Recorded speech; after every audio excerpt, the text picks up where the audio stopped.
Continuamos armando diálogos.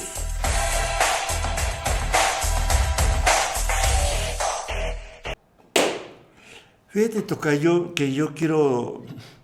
que es interesante esto que cuentas de que cómo ha cambiado una perspectiva, por lo menos en México. Fíjate que cuando yo era niño, mi mamá siempre me decía que la señora de abajo, es que yo vivía en un departamento, maltrataba demasiado a su niña que se llamaba Nelly. Yo era muy niño, pero había una niña todavía más chiquita que yo. Y esa mujer trataba y mucha gente señalaba que la golpeaba mucho, pero que incluso hasta la quemaba. Es que la brutalidad que hacen los adultos sobre los niños puede ser de una dimensión enloquecedora. Cuando uno habla sobre los derechos de los niños y luego dicen, pero no, que los niños también tienen que tener responsabilidades y yo qué sé. No, pero en principio hay que acotar esta barbarie con respecto a los niños. Entonces, tú ya lo decías, había un cuarto casi de tortura en esta comunidad que observabas. En fin, aún en México hay muchas cosas de ese estilo. Eso es lo que hay que reconocer, a pesar de las leyes. Por la cuestión cultural que viene desde Roma, de considerar los objetos, cosas. Sí. Y yo recuerdo el Código Penal de Durango en los 70, todavía 60, 70, que decía que un padre podría castigar físicamente a su hijo siempre y cuando las lesiones no tardaran de sanar más de 15 días. Tú te imaginas a un padre sádico calculando, a ver, le voy a pegar de tal manera porque no hoy se sabe que incluso los policías pueden pegarle a alguien tratando de que no quede en huella, ¿verdad? Sí. Y lastimarlo. Pero era terrible que en el Código Penal se permitiera ese tipo de violencia contra los niños, porque viene el otro tema, las consecuencias psicológicas que hoy se han estudiado de esa violencia. Sí. Creo que eso fue una época de la historia. Luego, tal vez nos fuimos, no toda la sociedad, pero una parte de la sociedad se fue al otro extremo. No, pues no hay que tocarlos, hay que dejarlos en absoluta libertad. Tampoco funciona eso. ¿Verdad? De absoluta libertad, no hay que pegarlos para que no se traumen y no se tal. Y se fue al otro extremo y hoy hay un esfuerzo que yo siento que es muy importante, que es buscar lo que llaman la crianza positiva o la crianza entre límites, responsabilidad y amor, donde los papás efectivamente sí son autoridad, sí son la guía, establecen límites, establecen reglas, sobre todo con un criterio de protección al niño, es decir, de protegerlo, de que no corra riesgos y demás, pero también no recurrir a lo que hemos platicado, la famosa ley antichancla, no recurrir a el uso del castigo corporal, ¿verdad? Golpes, azotes, y a otro que también trae mucho daño psicológico, que son las humillaciones, que las recurrimos mucho en México, a minimizarte, sí. Tú ya lo decías hace rato. Sí, hasta en broma. ¿Verdad? Y entonces deben de buscarse pues esa integridad física y psicológica sin renunciar a orientarlos, a educarlos, a establecer reglas, a establecer límites, porque también el otro extremo también causó problemas, ¿no? Niños tiranos, niños también con algunos problemas psicológicos, pero que ni se les atendía, ¿no? Claro. Quiero hacer un salto cuántico y luego te quiero dejar el micrófono para algunas cosas sí. que tú traes ahí sí, en un enlistado muy importante. Lo voy a decir muy rápido.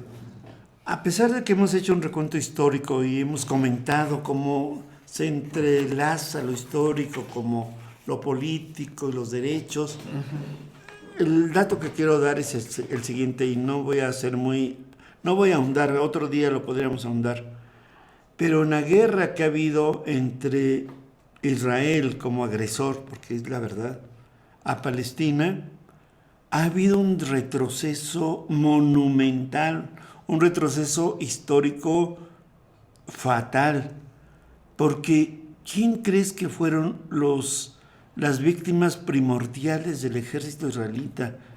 Los niños. O sea, el ejército israelita tenía que matar no solamente a los palestinos de mediana edad, que podrían ser sus oponentes inmediatos, sino a los niños palestinos que podían vengarse 20 o 30 años después. Y entonces mataron mataron de una manera cruel y vil los mataniños, así se les llama ahora, los mataniños israelitas, o sea, del Estado sionista y del Estado incluso estadounidense, llegado un momento, así, a los mataniños. De tal forma de que esta lucha que empezó en 1924, hoy, 100 años después, se puede decir, 26, estamos con un retroceso histórico tremendo a nivel internacional en un sentido. Y culpando a Israel, pero se usó un arma que solamente maneja los Estados Unidos, empezando la guerra de Irán, bombardearon directo una escuela de niñas, ¿no? 160, 170 niñas muertas con esas bombas inteligentes y era una bomba que solamente el ejército de Estados Unidos maneja. Entonces hay cosas. Y bueno, hay que decirlo, también en México tenemos... no hay cifras, estaba yo revisando las cifras oficiales, no hay un estimado exacto, estamos hablando entre 20 y 40 mil niños huérfanos, producto desde la guerra que se desató en el 2006 contra el crimen organizado.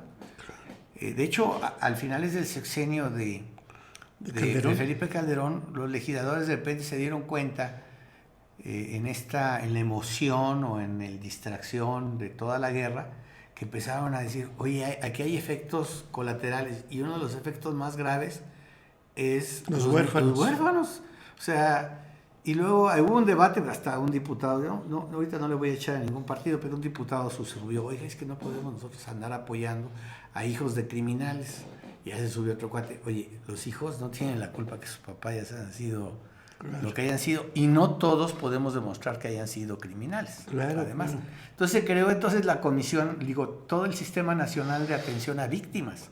Pero eso fue como después de que la guerra empezó, como 3 o 4 años después. O sea, es increíble la lentitud con la que a veces queremos atender problemas tan graves que la verdad, pues realmente la atención es muy, muy, muy, muy limitada, ¿no?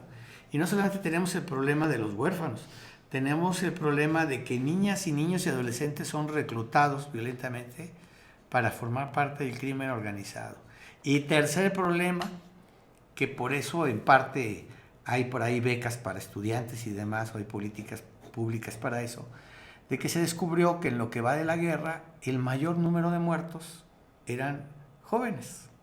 O sea, entran en el rango de niñas, niños y adolescentes menores de 18 años. ¿Y por qué? Porque entre otras cosas al crimen organizado le ha resultado fácil estar reclutando de este sector a muchos niños y niñas. Entonces, viene el Día del Niño, estamos sobre el Día del Niño, pero no pudimos dejar de hablar de los derechos de los niños, hijo. Sí. ¿Verdad? Tocayo, tú tienes muchos puntos muy importantes que nuestro público tiene que escuchar. Yo por eso me voy a callar y... Mira, muy brevemente.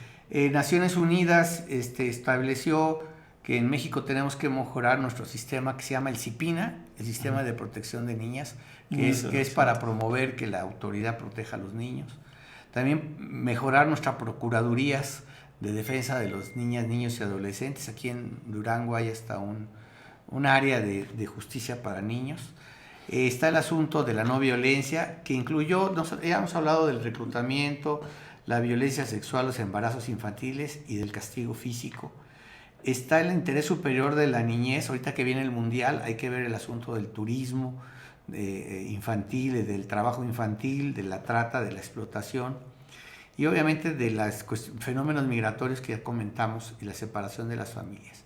Un tema que ya no alcanzamos a abordar aquí, pero que es fundamental, es el asunto de la salud mental en la atención de niñas, niños y adolescentes, de todo lo que les pasa. Particularmente el problema digital del ciberacoso.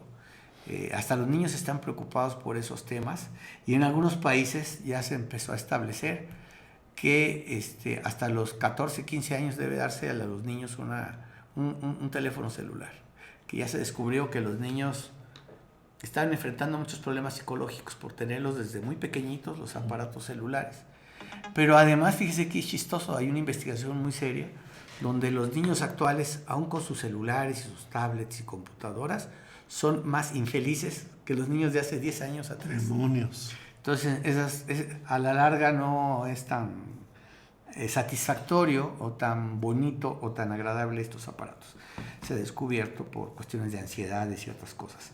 Está el asunto de que todavía no hay inclusión, hay mucha discriminación a los niños discapacitados, si son niños indígenas, si son niños afrodescendientes, y que tenemos problemas todavía en México muy graves de que no hay políticas muy buenas sobre primera infancia, de que desde el embarazo hasta los 5 años tenemos problemas de desnutrición, de sobrepeso. Y lo último, tocayo, es que hubo una consulta, ¿no? Hay consultas que hay que consultar, hay que escuchar a los niños. En esa consulta parece que los niños no son oídos. Es una cosa que... La otra cosa que dice la consulta es que... La consulta nacional del 2024, ¿verdad? La otra cosa es que los niños están hasta el tope de que los traten mal, que siempre los regañan, que siempre los castigan. Dicen, basta, si me quieres educar, hazlo con cierto cariño, con cierto amor, porque tú me tratas de educar con patadas voladoras y eso no puede ser.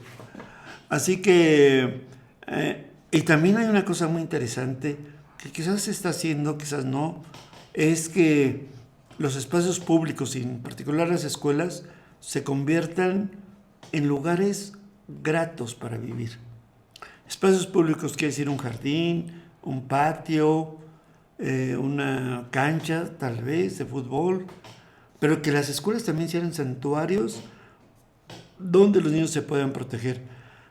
La otra es que tengan una materialidad muy favorable, como por ejemplo baños limpios, como por ejemplo agua, como por ejemplo el equipamiento básico de una escuela. Entonces, la consulta también habla de los problemas de salud mental, como que parece que la salud física en esta época está pasando a un segundo plano, pero la salud mental y la locura se trata de acotar desde la infancia. Así que... Esperemos que la locura no llegue a este programa. Sí, esperemos ¿Sabes también que no. que faltó la cuestión de la preocupación de los niños y jóvenes sobre la cuestión ecológica y los animalitos? Sí, y eso todo faltó. esto? Las nuevas sensibilidades sobre la ecología, ¿verdad? Y la vida. Tocayo. Pues ya hicimos un recuento a favor de los niños, esperemos... Habrá que decir que el tocayo estuvo muchos años haciendo promoción y yendo a escuelas a la promoción de los derechos de los niños y se comunicó y los escuchó muy directamente. Y la consulta a la que se refiere es la del INE, donde participaron decenas de miles de niños y jóvenes dando sus opiniones. 10 millones y feria, ¿eh? Sí, bastante gente. Y en Durango en lo particular también participaron. Muy bien, les agradecemos a todos su atención a este programa de Armando Diálogos. Estamos en la señal de España TV, ya estamos en YouTube. Todo el programa se transmite completo. Agradecemos ese esfuerzo de YouTube y también la edición de este programa a Orestes Ochoa y también agradecemos pues a nuestros anfitriones de la Universidad de España y de TV España. Tocayo, ¿cómo nos despedimos? No, pues hay que celebrar un Día del Niño con toda conciencia y sabiendo que falta mucho por hacer todavía, Tocayo. Sí, los niños merecen lo mejor. Sí. Hay mucho amor, hay mucho interés de los padres y lo que hay, y de la sociedad también, y lo que hay que hacer, pues la verdad es que hay que capacitarnos, prepararnos, no nos enseñan para ser padres, entonces tenemos que hacer un esfuerzo adicional. Las famosas escuelas para padres a veces no son tan óptimas, tan buenas y tan difundidas, pero sí son muy, muy necesarias para poder generar nuevas generaciones de niños que sean más íntegros, más felices y más capaces de sacar adelante a este mundo que no goza de la mejor salud en estos momentos, ¿verdad? Bueno, por su atención, muchas gracias. Muchas gracias por tu atención.